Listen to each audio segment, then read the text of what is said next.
ready to move into one of the most intense and aggressive rounds of the debater, the face-off round. Here the proposition will be given the opportunity to present their speech, while the opposition will be given the chance to ask points of information. The panel of judges, members of the opposition, the House. In 1970, the Prime Ministress of Sri Lanka then, Mrs. Sirimava Bandaranaike, initiated the Mahaweli project. And ladies and gentlemen, mark my words, how was this project carried out? The project was carried out by establishing special zones and carrying out development of infrastructure at first and then move to secondary development. And was this establishment of zones and carrying out development successful? Of course, ladies and gentlemen, the Mahaweli project itself, when taken as a whole, was an utmost success which eventually strengthened the Sri Lankan economy. Point of information, sir. Sir, do you not believe that in the building of a dam, obviously, sir, that you need to build infrastructure first? But in Mahaweli project, not only infrastructure was developed, other secondary development was also carried out. So, ladies and gentlemen, this issue relates to today's issue of deciding whether establishment of tourist zones is essential. Establishment of tourist zones is necessary or not for the improvement of tourist zones in Sri Lanka. So, I quote from the official website of Tourism Development Authority of Sri Lanka, www.sltda.lk/nod/159. It states that there are 45 different tourist zones in Sri Lanka introduced by the SLTDA itself, which is government. And such introduction was made so that only necessary areas can be focused in development. Point of information, sir. Sir, do you not realize that you are harping on the point that these are tourism zones, not special zones? These special zones are built in order to improve tourism. So those are special tourist zones.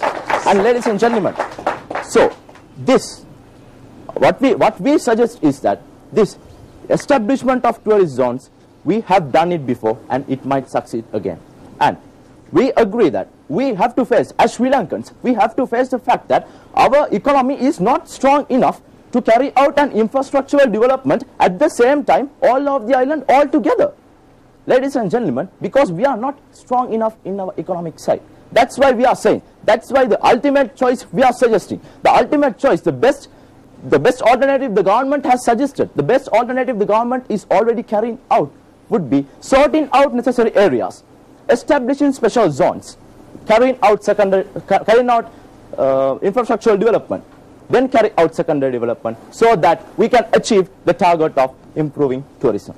Point of information, sir. You said that the government is running on a low budget, that there is not enough money. Then, sir, why are you spending your money on these special zones instead of looking for overall development? If we don't establish special zones, then we'll have to improve the entire island altogether, which would be another gravitation. I mean, it would be another huge gravity for our economy. So what we are suggesting is we are establishing special zones so that only necessary areas can be focused in development, can be given prominence in development. And ladies and gentlemen, so considering all this easiness, considering all the cost effectiveness, the economical effectiveness, and considering our ability, our economy's ability to allocate for the infrastructural and other development activities only for tourism, yes, ladies and gentlemen, we suggest, we stand our ground, we propose that it is essential, it is necessary to establish special zones in order to improve the tourism industry in Sri Lanka. Thank you. Honorable judges, members of the audience, and my dear opponents. Today's topic, first of all, I will move into the key rebuttals and argue out all of which has been brought out by the members of the proposition. First of all, in their opening statements, I believe those definitional points have been adjusted, but since the issue keeps coming up again and again, as my second speaker and as my first speaker said, we are talking of special zones, not tourism zones. There is a big difference. In the documents that we have provided, we have given you the UN definition of what a special zone is, and that, dear sir, is a tourist hub, a major area where they focus a lot of different things in one area. There is an enclavization of tourism into one area, and that will lead to a lot of problems. Moving... Point of yes, information. sir? So you are referring an international standard, international definition on your speech. Yes. Well, we are Sri Lanka. Of course, we have to take examples international wise, but we have to choose what's best for our country. International wise, some countries might have developed using your definition, but according to Sri Lanka, we should choose what's best for us. Sir, the point here is not about what is the definition which is correct. We are saying, sir, that even in your very PDF that you have referred to, you are talking about tourism zones. These are special zones. These are different, sir. This is because we could not find a proper definition, we went to the international sites. No, sir, I will not take your question on definitions right now. Moving on to the second rebuttal, they have told us that Yala is made a special zone. It is not a special zone, dear ladies and gentlemen. It is merely a touristic zone because of the wildlife. Colombo for its entertainment. But ladies and gentlemen, moving to Kalpitiya, which is a coastal area, what do they plan to do here? They plan to implement golf courses, race courses. No, sir, I cannot take your point right now. Moving on to the main arguments that I have to speak today, which is regarding the high external costs, which would overweigh the benefits. For example, the high external costs regarding environmental and social impact. They have spoken to us about how important these special zones are, how they will create this fanciful wonderland of economic development, high employment. But ladies and gentlemen, all those facts we will prove to you are false. I'm sorry for disturbance, I'm sorry for interrupting, but what we are talking here is establishing special zones. We don't mean that we are creating a wall around the city or anything like that. Of course, those zones will be established as special zones, but they will be yet a part of Sri Lanka. Yes, sir, we agree with your point. You are not building walls around. But what happens when you focus and put all your economic strength into a few key areas? What happens to the development in the other areas, sir? Will tourists be attracted? According to the definition, there are 4 main special zones. What about the other areas, sir? Sir, I will not take your point right now because I have to move into my substantives. I am very sorry. About the environmental costs, take for example the first big project on special zones, which is in Kalpitiya. Kalpitiya is an environmentally sensitive area. It has been noted so even by the tourism development authorities. It has bar reefs, it has mangroves, it has shifting sands, and it has marine life. But ladies and gentlemen, what do they hope to build here? They hope to build an underwater museum.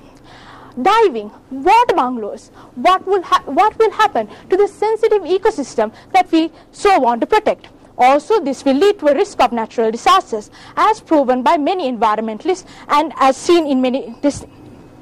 Also, it will lead to many social costs, such as fishermen being displaced, anti-tourism ideas, and also increase in crime rates. Thanks, sir. Ladies and gentlemen, the concept of special zones just did not pop out from thin air. It underwent many discussions, researchers, debates, and finally it emerged. Even the government of Sri Lanka has understood that it is necessary to establish special zones, and that's why they had named and had begun to develop special zones. And let me tell you an example. Sir? Yes. So can you please name few of the special zones that have been established or is in development in Sri Lanka, since you are very confident about the establishment of special zones and its definition by the government? Can you please name a few? Yes, of course. Yes. According to SLTDA, Kalpitiya, Maravilla, Vaikal, Negombo, Colombo, Mount Lavenia, Vadua, Kalutara, Beruwala, all are special zones, my dear brother. And yeah, going to my argument again, Denia, which is a town situated in a mountainous area close to the World Heritage Site, Singharaja Forest, which is a home for 50% of Sri Lanka's endemic animals and plants, supported by beautiful sceneries, waterfalls, tea estates, and the government has also planned to build hotels and the roads too, and while preserving the natural beauty, ladies and gentlemen.